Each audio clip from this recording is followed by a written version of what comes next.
This channel does not promote any violent, harmful, or illegal activities. All content provided by this channel is meant for an educational purpose only. প্রাথমিকে নিয়োগ দুর্নীতি মামলায় কারামন্ত্রীকে হেফাজতে চাইল ED.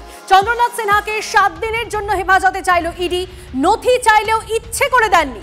Chandranath Sinha রাজনৈতিক প্রভাবশালী, তদন্ত বিলম্বিত করার চেষ্টা করেছেন, তদন্তে সহযোগিতা করেননি। সুবিচারের জন্য চন্দ্রনাথ সিনহাকে হেফাজতে চাইছি, আদালতে সওয়াল ইডি। তথ্য জোগাড় না করে গ্রেপ্তার করতে গেলে ওর সঙ্গে জড়িতরা সতর্ক হয়ে যেত। ওর যোগাযোগ অনেক দূর পর্যন্ত বিস্তৃত। এখন আমরা সব তথ্য জোগাড় করেছি, তাই হেফাজতে চাইছি, আদালতে সওয়াল ইডির। আরও একবার আপনাদেরকে জানিয়ে রাখি, প্রাথমিকে নিয়োগে দুর্নীতি মামলায় কারামন্ত্রীকে হেফাজতে চাইল ইডি। সুমন আমাদের প্রতিনিধি আমাদের সঙ্গে রয়েছে সরাসরি। সুমন, তাহলে কি চন্দ্রনাথের চাপ আরও বাড়লো? দেখো, অবভিয়াসলি চন্দ্রনাথ সিনহার চাপ বাড়ছে, তার কারণ ইডি যে তথ্যগুলো সামনে এনেছে তার মধ্যে সবচেয়ে বড় কাঁটা চন্দ্রনাথ সিনহার বেলের ক্ষেত্রে, তা হচ্ছে প্রভাবশালী কাঁটা। তুমি জানো যে এর আগে যে মন্ত্রীরা গ্রেপ্তার হয়েছেন, সেটা মদন মিত্র, পার্থ চট্টোপাধ্যায় কিংবা জ্যোতিপ্রিয় মল্লিক, অনুব্রত মণ্ডলের ক্ষেত্রেও প্রত্যেকটা ক্ষেত্রে কিন্তু ইডি এই প্রভাবশালী তথ্যটাকে সামনে এনেছিল। চন্দ্রনাথ সিনহাও সেখান থেকে বাদ পড়লেন না। তিনি বাইরে থাকলে তদন্তে অসুবিধা হতে পারে, তথ্য প্রমাণ লোপাট হতে পারে, বয়ান বদলে যেতে পারে সাক্ষ্যদের। তার জন্য কিন্তু তাকে হেফাজতে চাইছে ইডি, 7 দিনের হেফাজতে।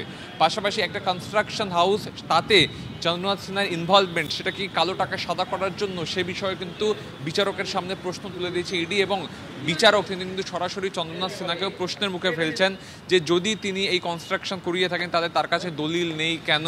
তার সঙ্গে সঙ্গে চন্দ্রনাথ সিনহার স্ত্রীর বয়ানও কিন্তু চন্দ্রনাথ সিনহার বিপক্ষে যাচ্ছে। তার কারণ তার স্ত্রী বলেছেন যে তার সম্পত্তির বিষয়ে যা জানার তা চন্দ্রনাথ সিনহা জানেন, তিনি কিছু জানেন না।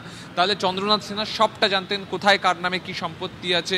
তারপরেও কিন্তু তিনি বেশ কিছু নথি দিতে দেরি করেছেন। এমনকি চার্জশিট জমা দেওয়ার সঙ্গে সঙ্গে যে নথিগুলো চলে এসেছে তা বারবার তলব করেও পাওয়া যায়নি। এই জায়গায় ইডি চন্দ্রনাথ সিনহাকে 7 দিনের জন্য হেফাজতে চাইছে। অন্যদিকে চন্দ্রনাথ সিনহার আইনজীবী তিনি দাবি করছেন যে এই তদন্ত চালিয়ে যাওয়ার জন্য চন্দ্রনাথ সিনহাকে হেফাজতে প্রয়োজন নেই। ইডি চার্জশিট জমা করে দিয়েছে, তারপরে আবার কেন তদন্ত করা প্রয়োজন, কেন পিছিয়ে যেতে হবে, এই প্রশ্ন চন্দ্রনাথ সিনহার আইনজীবী তুলেছেন। এখনও শুনানি পর্ব চলছে।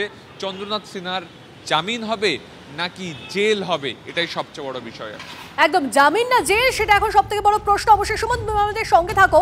আরো একবার আপনাদেরকে জানিয়ে রাখি, প্রাথমিকের নিয়োগ দুর্নীতি মামলায় কারামন্ত্রীকে হেফাজতে চাইল ইডি।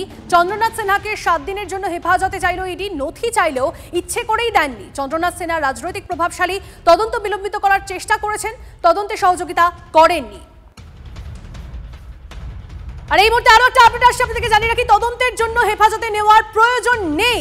চন্দ্রনাথের আইনজীবীর তরফ থেকে জানানো হচ্ছে তদন্তের জন্য হেফাজতে নেওয়ার প্রয়োজন নেই। চন্দ্রনাথের আইনজীবীর তরফ থেকে এমনটাই জানানো হচ্ছে। এই মুহূর্তে আপডেট আসছে, আরো একবার আপনাদেরকে জানিয়ে রাখি, তদন্তের জন্য হেফাজতে নেওয়ার প্রয়োজন নেই। চন্দ্রনাথের আইনজীবীর তরফ থেকে এমনটাই বলা হচ্ছে। সুমন, দেখো, চন্দ্রনাথ সিনহার আইনজীবী তাদের যে সওয়াল, সেখানে কিন্তু একটা বিষয়ে জোর দেওয়া হচ্ছে যে যা যা নথি চাওয়া হয়েছে সেই নথি দেওয়া হয়েছে ইডিকে, এবং ইডি চার্জশিট ফাইল করে দিয়েছে।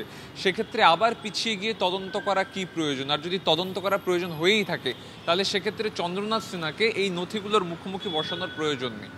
ইডির তরফ থেকে যে সওয়াল করা হচ্ছে চন্দ্রনাথ সিনহাকে 7 দিনের জন্য হেফাজতে প্রয়োজন, তার বিরোধিতা করতে গিয়ে চন্দ্রনাথ সিনহা আত্মপক্ষ সমর্থন করে তার আইনজীবী মারফত বলছেন যে তদন্ত করার জন্য আবার পিছিয়ে যাওয়ার প্রয়োজন নেই। নথি দেওয়া হয়েছে, যে নথিগুলো চাওয়া হয়েছিল সেগুলো সময় সাপেক্ষ, তাই কালেক্ট করতে সময় লেগেছে। এখন হেফাজতে না নিয়েই কিন্তু তিনি সহযোগিতা করতে প্রস্তুত, তাই যাতে তার হেফাজতের বিরোধিতা করা যায় তেমনটাই কিন্তু দাবি করছেন চন্দ্রনাথ সিনহার আইনজীবীরা।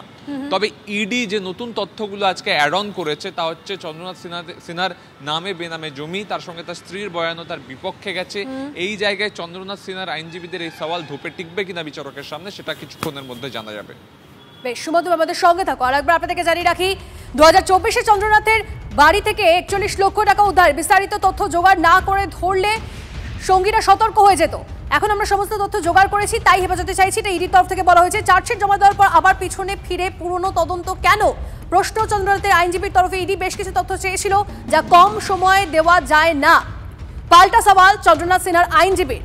এদিকে সুবিচারের জন্য কারামন্ত্রীকে, চন্দ্রনাথ সিনহাকে 7 দিনের জন্য জেল হেফাজতে চাইল ইডি। চার্জশিট জমা দেওয়ার পর আবার পিছনে ফিরে পুরনো তদন্ত কেন, এই প্রশ্ন চন্দ্রনাথের আইনজীবীর। ইডি বেশ কিছু তথ্য চেয়েছিল যা কম সময়ে দেওয়া সম্ভব নয়। তদন্তের জন্য হেফাজতে নেওয়ার প্রয়োজন নেই, চন্দ্রনাথের আইনজীবীর তরফ থেকে পাল্টা সওয়াল। নিয়োগ দুর্নীতির কালো টাকা নির্মাণ ব্যবসায় ইডির নজরে চন্দ্রনাথ সিনহার স্ত্রীর সংস্থা। স্ত্রীর নামে নির্মাণ ব্যবসা খুলে নিজেই নিয়ন্ত্রণ করতেন মন্ত্রী। নির্মাণ ব্যবসার নামে সন্দেহজনক লেনদেনের অভিযোগ উঠছে। বিকে কনস্ট্রাকশন নামে একটি সংস্থার যৌথ মালিকানা মন্ত্রীর স্ত্রীর। সংস্থার কোনো ব্যাংক অ্যাকাউন্ট নেই বলে দাবি অপর মালিকের। সংস্থার নামে 5 ডেসিমেল জমি 7 লক্ষ টাকায় কেনা হয়েছে বলে হিসেব দেখানো হয়েছে। আবার সেই 7 লক্ষ টাকা বিকে কনস্ট্রাকশনে বিনিয়োগ বলে হিসেব দেখাচ্ছেন মন্ত্রীর স্ত্রী। অন্য একটি সংস্থার সঙ্গে যৌথ উদ্যোগে 6 তলা আবাসন গড়েন মন্ত্রীর স্ত্রী। সেই আবাসন বিক্রি করে 2,72 লক্ষ টাকা লাভ করেছেন মন্ত্রীর স্ত্রী। ইলামবাজারে 8,000 বর্গফুটের জায়গা মলের জন্য ভাড়া দিয়েছেন মন্ত্রীর স্ত্রী।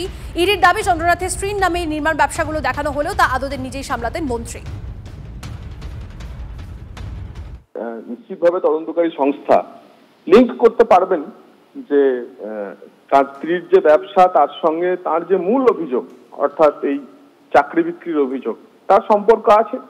যদি সম্পর্ক থাকে সেটা প্রমাণিত হয় তখন আইনি প্রক্রিয়ায় যা হবে, কারণ তার বিরুদ্ধে এখন চার্জশিট দিয়ে দেওয়া হয়েছে, তারপরে বিচার প্রক্রিয়ার মধ্যে যা হওয়ার তাই হবে। যদি দুর্নীতি হয়ে থাকে নিশ্চয়ই অভিযোগ আছে, তদন্ত হোক। যদি অন্যায় করে থাকে তার আইনের ব্যবস্থা হবে। কিন্তু ইডি সিবিআই তাদের চোখে ফুলি বাঁধা থাকে। যখন শুভেন্দু অধিকারীর বিরুদ্ধে মামলার তদন্ত থমকে যায়, ইডি সিবিআই চোখে ফুলি বাঁধা থাকে যখন বিজেপির নেতাদের বিরুদ্ধে ফুরি ফুরি অভিযোগ ওঠে। গোটা দেশটাকে তো বিক্রি করে দিয়েছে। আসলে এখন হয়েছে ডাকাত এসে বলছে অন্যকে যে তুমি নাকি চুরি করেছো।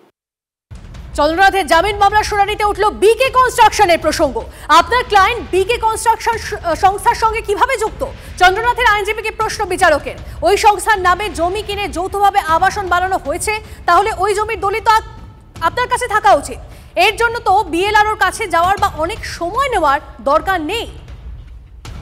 চন্দ্রনাথের জামিন মামলার শুনানিতে উঠল বিকে কনস্ট্রাকশন প্রসঙ্গ।